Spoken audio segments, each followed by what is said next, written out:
जैसे कि हम प्राण को लें, प्राण शक्ति को लें, जीवनी शक्ति को लें, तो हमारे लिए, हमारे जीवन में प्राण का बहुत महत्व है। प्राण से हमें जीवन मिलता है, हमें स्वास्थ्य मिलता है। हमारे सारे शरीर की जो सक्रियता है वो प्राण के माध्यम से ही है। जब तक प्राण और प्राण शक्ति हमारे शरीर में विद्यमान रहती है, प्राण का आवागमन बना रहता है, तब तक न केवल जीवित रहते हैं, स्वस्थ भी रहते हैं और हम जीवन के विभिन्न कार्यकलापों में लिप्त भी रहते हैं। तो प्राण का बहुत महत्व है और प्राण के इस महत्व को हजारों सालों से पहले, हजारों साल पहले हमारे जो पूर्वज थे उन्होंने जान लिया था। प्राण के संबंध में बहुत सारे खोज भी हुए हैं, लेकिन प्राण को लेकर एक भ्रांति भी है। बहुत सारे लोग, बहुत सारे विद्वान श्वास की गति को प्राण का रूप दे देते हैं, लेकिन हमें समझ लेना चाहिए श्वास अलग चीज़ है, प्राण एक अलग चीज़ है। श्वास प्राण का एक माध्यम है। श्वास के माध्यम से प्राण शक्ति हमारे शरीर में प्रवाहित होती है। प्राण श्वास को अपना वाहक बना के हमारे शरीर में प्रवेश करता है। श्वास के माध्यम से प्राण हमारे शरीर में विद्यमान रहता है और श्वास के माध्यम से प्राण को ग्रहण करते हैं। लेकिन प्राण तो हमारे शरीर में श्वास के अलावा और भी कई रूपों से पहुंचता है। जैसे कि जब हम गर्भ में रहते हैं तो माँ के खून के साथ हमारे शरीर में प्राण का संचार होता है। जो जन्म उपरांत प्राण हम श्वास के माध्यम से ग्रहण करना शुरू करते हैं। इसके अलावा प्राण का जो माध्यम हमारे शरीर में है वो भोजन के माध्यम से भी है, दूध के माध्यम से भी है, जल के माध्यम से भी है और इन सब के माध्यम से कुछ मात्रा में प्राण ग्रहण करते हैं। इसीलिए हम जब इन चीज़ों को छोड़ देते हैं, ये चीज़ें हमें मिलती नहीं, तो हमारे शरीर के अंदर प्राण की मात्रा घटने लगती है, हम बीमार दुर्बल पड़ने लगते हैं, कमज़ोर हो जाते हैं। तो श्वास हमारे लिए माध्यम अवश्य है और श्वास के माध्यम से हम प्राण की मात्रा को बढ़ा सकते हैं, प्राण का जो हमारी क्षमता है उसमें वृद्धि कर सकते हैं और श्वास की जो प्रक्रिया हैं वो हमें सीधे सीधे प्रभावित करती हैं। तो श्वास के माध्यम से प्राण को प्रभावित किया जा सकता है, लेकिन श्वास प्राण का रूप नहीं हो सकता। और श्वास के महत्व को लेकर तो आज जो आधुनिक स्वास्थ्य विशेषज्ञ हैं वो भी बहुत सक्रिय हैं, बहुत जानते हैं, लेकिन आधुनिक स्वास्थ्य विशेषज्ञों को प्राण के बारे में कोई जानकारी नहीं है। वो ऑक्सीजन के बारे में भी 100 साल से जानते हैं, क्योंकि स्वास्थ्य विशेषज्ञों ने हमारी चिकित्सा में जो ऑक्सीजन का प्रयोग शुरू किया है उसको भी ज़्यादा समय नहीं हुए, 100 साल से हम ऑक्सीजन को एक चिकित्सा के रूप में प्रयोग कर रहे हैं। और उसके बारे में आज भी हम स्वास्थ्य विशेषज्ञ नहीं ठीक से नहीं जानते कि हमें कितनी मात्रा में ऑक्सीजन ग्रहण करनी है, ऑक्सीजन की कंसंट्रेशन शुद्धता कितनी होनी चाहिए और किस दबाव से ऑक्सीजन हमें देनी चाहिए। आज से 20 साल पहले तो शुद्ध 100% ऑक्सीजन दिए जाते थे, इसलिए लोगों के फेफड़े खराब हो जाते थे, वो ठीक होने की बजाय और अस्वस्थ हो जाते थे। आज भी किस दबाव पे ऑक्सीजन देना है ये सुनिश्चित नहीं है, क्योंकि वो गणनाएं करते हैं और उसके आधार पर ये निर्धारित करते हैं कितनी मात्रा में, कितनी कंसंट्रेशन की क्षमता में, किस दबाव में ऑक्सीजन देना है। क्योंकि ज़्यादा मात्रा में, ज़्यादा दबाव से ऑक्सीजन दी जाए तो रोगी ठीक होने की बजाय बीमार पड़ जाता है, उसकी मृत्यु तक हो जाती है, फेफड़े खराब हो जाते हैं, अंग काम नहीं करते। ये तो आधुनिक शोध विशेषज्ञ भी इस चीज़ को जानते हैं, लेकिन वो इतना बस जानते हैं कि ऑक्सीजन देने से किसी व्यक्ति की ज़िंदगी को कुछ बचाया जा सकता है, कुछ जीवन दान दिया जा सकता है। इससे ज़्यादा वो ऑक्सीजन के बारे में और प्राण शक्ति के बारे में तो उन्हें रत्ती भर कोई जानकारी नहीं है। लेकिन हम तो ऑक्सीजन के बारे में, प्राण के बारे में, श्वास के बारे में हज़ारों सालों से जानते हैं। क्योंकि हज़ारों सालों के जो हमारे पास प्रतिमाएँ हैं, हमारे पास ग्रंथ हैं, हमारे पास ऐसे सूत्र हैं जिनसे पता चलता है कि हज़ारों साल पहले भी हम प्राण का प्रयोग करते थे, प्राण ग्रहण करते थे, श्वास संबंधी क्रियाओं को हम महत्व समझते थे।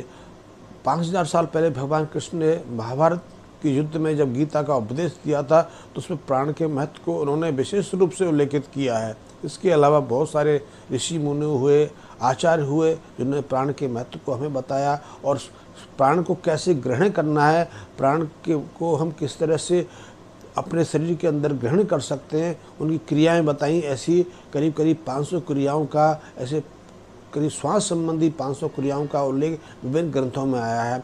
इन पर कार्य भी होते रहे और इनमें से 300 क्रियाएं ऐसी हैं जो हमारी चेतना को बदल सकती हैं, हमारा रूपांतरण कर सकती हैं, हमारे भावों को बदल सकती हैं, हमें निरोगता प्रदान कर सकती हैं। और यदि हम रोगी हैं, यदि हमारी शारीरिक क्षमता निर्बल पड़ गई है, हमारे बौद्धिक क्षमता में गिरावट आ गई है, जब हम स्वास्थ्य से नीचे गिर गए हैं, तो उस पर परिवर्तन करने के लिए भी उन्होंने 100 क्रियाएँ बताई हैं। ऐसी क्रियाओं से हम अंतस की शक्तियों को जागृत कर सकते हैं, अंतस में प्रवेश कर सकते हैं। और इसके आगे भी जाएं, उसके उल्लेख मैं नहीं करूंगा क्योंकि वो दूसरा विषय आ जाता है। वो स्वास्थ्य का विषय नहीं है, वो प्राण का विषय नहीं है, वो या तो अचेतना का विषय है, आध्यात्मिक विषय है, या पराचेतना का या पैरासाइकोलॉजी का विषय है। तो उस पर तो मैं ज़्यादा उल्लेख नहीं करूंगा, लेकिन उसके बारे में मैं अगले वीडियो में बताने की कोशिश करूंगा। लेकिन मैंने आज बताया है, अब बता रहा हूं कि प्राण का हमारे स्वास्थ्य के साथ, हमारे शरीर के साथ बहुत गहरा संबंध है।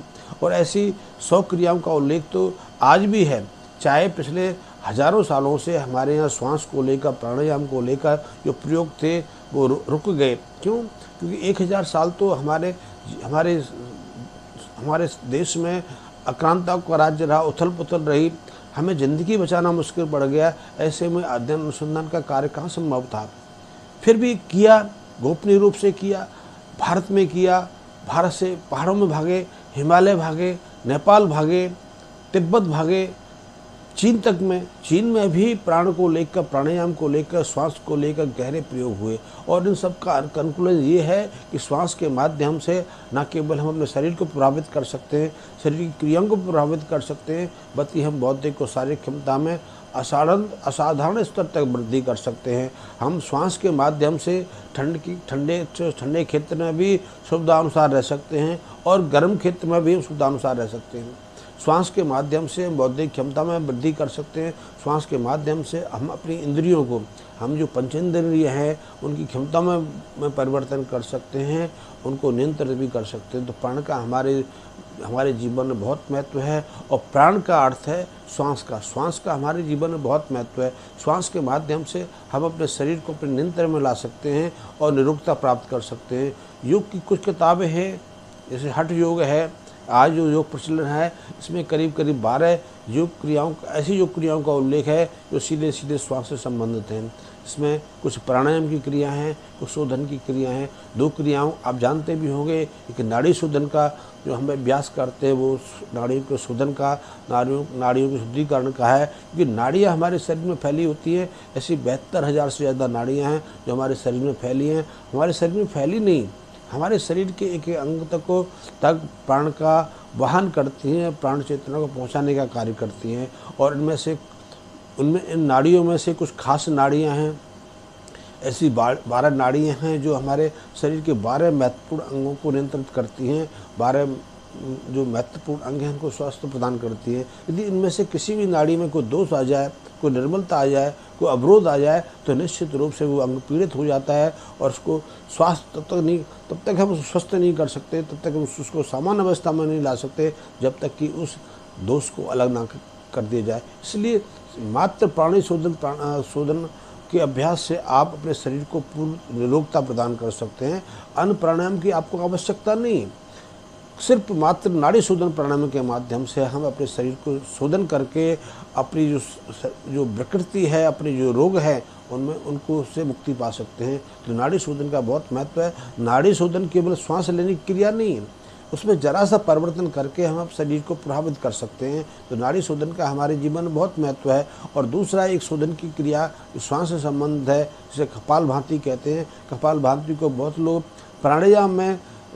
प्राणायामों के अंतर्गत रखते हैं, लेकिन वास्तव में कपालभाति प्राणायाम का अभ्यास नहीं है। कपालभाति मस्तिष्क के शोधन का कार्य है, मस्तिष्क की शुद्धिकरण का कार्य है। क्योंकि नाड़ी शोधन से शरीर की शुद्धि हो जाती है, शरीर के अंगों की शुद्धि हो जाती है, शरीर के अंगों को स्वस्थता हम प्रदान कर देते हैं। लेकिन मस्तिष्क का क्या? मस्तिष्क की क्षमताएँ न केवल शरीर को प्रभावित करती हैं, बल्कि हमारे एक अंग को नियंत्रित भी करती हैं। और मस्तिष्क की क्षमताओं के माध्यम से ही हम अपने जीवन यापन में बहुत कुछ प्राप्त करते हैं। यदि मस्तिष्क हमारा सामान नहीं है, हमारी बुद्धि नहीं है, हमारे पास ज्ञान नहीं है, तो शरीर का क्या महत्व है? तो ज्ञान के बिना हमारे शरीर का कोई उपयोगिता नहीं है। इसलिए ज्ञान बुद्धि को ज्ञात करना, बढ़ाना, बौद्धिक क्षमता में निरंतर वृद्धि करना वो भी हमारे लिए आवश्यक है। तो उसकी वृद्धि करने के लिए हमारे पास कपालभाति का प्राणायाम है।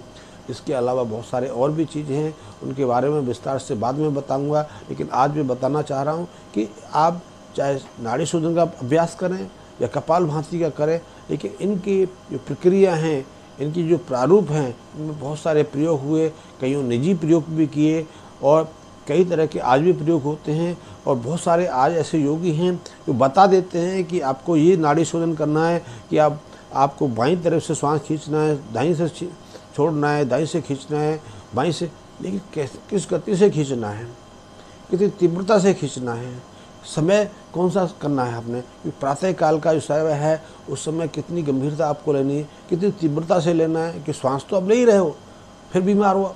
तो नाड़ी शोधन के जो प्राणायाम के पीछे बहुत सारे सूक्ष्म जो सूत्र हैं उनका भी हमें ध्यान रखना पड़ेगा। यदि हम प्रातःकाल ब्रह्म मुहूर्त के आसपास नाड़ी शोधन का अभ्यास करते हैं तो शुरू में आप बाह्य नासा द्वार से गहरा लंबा श्वास ले सकते हैं। कुंभक करना है कि नहीं करना, इसका भी महत्व है कि कुंभक से प्राणायाम का प्रभाव बदल जाता है, आपकी शारीरिक क्षमता में परिवर्तन हो जाता है। बिना कुंभक के करना है, आपने बाएं नासा द्वार से श्वास खींचना है, दाहिने से छोड़ना है, दाहिने से लेना है, बाएं से, तो इसका प्रभाव अलग है। और कितनी तीव्रता से लेना है, तेज़ी से लेना है कि धीमी गति से लेना है, बार बार। और आपने धीमे से शुरू लेके तीव्रता की तरफ बढ़ना है या तीव्रता से शुरू करके धीमी गति पे आना है। ऐसे बहुत सारे प्रारूप बन जाते हैं। फिर इन प्राणायाम के माध्यम से, नाड़ी शोधन की जो क्रिया के माध्यम से आपने बंधों का प्रयोग करना है। आपने, क्योंकि ऐसे बहुत सारे बंध हैं, 3 बंधों के बारे में तो आपने सुना होगा। पहला मूल बंध है, उड़ान बंध है, जालंधर बंध है, इनका भी अभ्यास कर। और इन सब के संयुक्त प्रभाव से हम शरीर को बहुत प्रभावित कर सकते हैं। वैसे मैं इस बिस्तर पर आगे जाऊं उससे पहले मैं एक उदाहरण दे के आपको समझाना चाहता हूं कि जरा सी विविधता से हमारे शरीर में कितना परिवर्तन हो जाता है। आपने आंसू देखे होंगे, आप रोए भी होंगे, आपने रोते लोगों को देखा होगा, लेकिन आप नहीं जानते कि आंसू की जो संरचना है, जो हमारी आँखों से आंसू निकलते हैं, उसकी बनावट में हमारी मानसिक दशा के साथ बदलाव आ जाता है।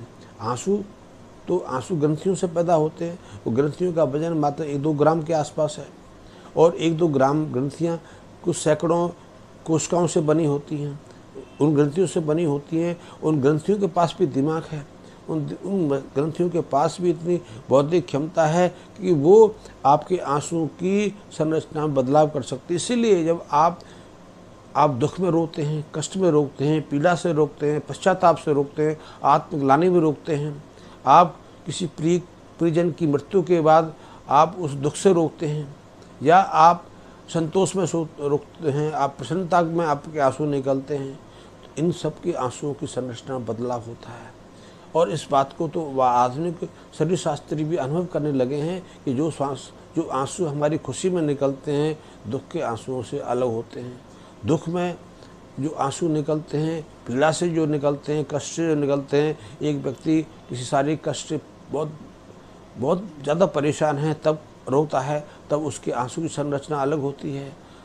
यदि कोई व्यक्ति ज़्यादा श्रम करता है, कोई किसी पर टॉर्चर कर रहा है, कोई आत्मग्लानि से भरा है, पश्चाताप से भरा है, या कोई बच्चा अपने माँ बाप की पिटाई से रो रहा है, अपने टीचर की पिटाई से रो रहा है, तो उन आंसू की संरचना में बदलाव रहता है। ये आधुनिक शरीर शास्त्र भी अनुभव। आंसू तो आँख से निकलेगा और वो 2-3 ग्राम की ग्रंथि हैं, और 2-3 ग्रंथियों को निर्माण में जो काम आने वाली सैकड़ों कोशिका भी जानती हैं कि आंसू कब निकालना है। और ये आंसू की संरचना की बात ही नहीं, आँख भी इस चीज़ को जानती है कि हम खुशी में, हमारा जब खुश होते हैं, संतोष में होते हैं, प्रसन्नता में जब आंसू निकलते हैं, हास्य में जब आंसू निकलते हैं, तो पहला आंसू हमारा बाईं आँख से निकलता है। लेकिन जब दुख का जो आंसू होता है, दुख कई तरह से हैं, कई तरह के, जैसे मैंने बताए, उनमें आंसू निकलेंगे तो पहला आंसू हमारी दाएं आँख से निकलता है। क्यों? आँखों का संबंध भी मस्तिष्क के विपरीत भागों से है, श्वास का संबंध भी विपरीत भागों से है। और इस तरह यदि श्वास को हम नाक के हिस्सों से जोड़ दें कि बाएं नासा द्वार से श्वास ग्रहण करते हैं, तो हमारे मस्तिष्क का दाहिना हिस्सा प्रभावित होता है। इसी तरह यदि हम नाक के दाहिने भाग से श्वास का ग्रहण करते हैं और उससे हमारा बायां मस्तिष्क प्रभावित होता है और हमारे मस्तिष्क के दोनों भाव जो हैं वो विभिन्न क्रियाओं को प्रभावित करते हैं और क्रियाओं को प्रभावित नहीं करते, उनकी भावनाएं अलग रहती हैं। भावनाएं अलग नहीं रहती, वो हमारे शरीर की जो विपरीत अंग हैं उनको नियंत्रित करते हैं और तब हमारा मस्तिष्क काम नहीं करता, क्योंकि मस्तिष्क का अपना कार्य है, शरीर का अपना कार्य है। हमारे जो सुषुम्ना नाड़ी है, जो हमारा जो स्पाइनल कॉर्ड है, मेरुदंड है, उसका अपना कार्य है और उसके अंदर जो स्नायु तंत्र रहते हैं उनका अपना कार्य है। वो तो स्वतंत्र हैं, वो अपनी मर्जी से कार्य करते हैं। तो इन सब का हम प्रभावित कर सकते हैं और श्वास के माध्यम से हम प्रभावित कर सकते हैं। तो नाड़ी शोधन पर थोड़ी सी मैंने जानकारी दी, श्वास के प्राण के संबंध में आपको थोड़ी सी जानकारी दी। इसको विषय को मैं आगे दूंगा। आपके लिए रुचिकर विषय हो, आप इसमें काम करते हैं, आप यदि योग का कार्य करते हैं तो आपके पास ये ज्ञान होना जरूरी है। और इसके माध्यम से हम शरीर को कैसे प्रभावित कर सकते हैं, स्वस्थ रख सकते हैं, बलशाली बना सकते हैं या बौद्धिक क्षमता में कैसे वृद्धि कर सकते हैं। यदि हमारी नींद खराब है तो हम कैसी गंभीर नींद पा सकते हैं। यदि हम स्वप्न के माध्यम से किसी समस्या का समाधान चाहते हैं तो श्वास के माध्यम से हम सपनों की गहराई कैसे पा सकते हैं। ये बहुत सारे विस्तृत विषय हैं। प्राणायाम को लेकर, श्वास को लेकर हमारे यहाँ बहुत सारे प्रयोग हुए। इन सब की मैं चर्चा करूँगा, इन सब का बताऊँगा। आप इनका लाभ ले सकते हैं और आप इन लाभ से अपने शरीर को स्वस्थ भी रख सकते हैं और प्राणायाम के माध्यम से आप प्रतिकूल स्थितियों में भी अपने शरीर को स्वस्थ रखने की क्षमता प्राप्त कर सकते हैं। मैं जाते जाते थोड़ी सी बताऊँ, श्वास के माध्यम, श्वास के अभ्यास के माध्यम से न केवल आप हृदय पर नियंत्रण पा सकते हैं, हृदय को स्वस्थ रख सकते हैं, बल्कि हृदय की गति में बदलाव ला सकते हैं। आपने जो रक्तचाप है, ब्लड प्रेशर है, उसको सहजता से नियंत्रण कर सकते हैं और ऐसे प्रयोग होते रहे, आज भी होते हैं। मैं स्वयं इस पर कार्य कर रहा हूँ, आप इस पर काम कर सकते हैं। तो आपको मेरा विषय लगा तो संबंध में मुझे मेरे कमेंट्स बॉक्स में जाके संदेश अवश्य दें। और यदि आपने मेरा चैनल अभी तक सब्सक्राइब नहीं किया है तो ज्ञान के लिए, ऐसी जानकारी के लिए निश्चित रूप से उस पर जुड़ें। धन्यवाद मित्रों।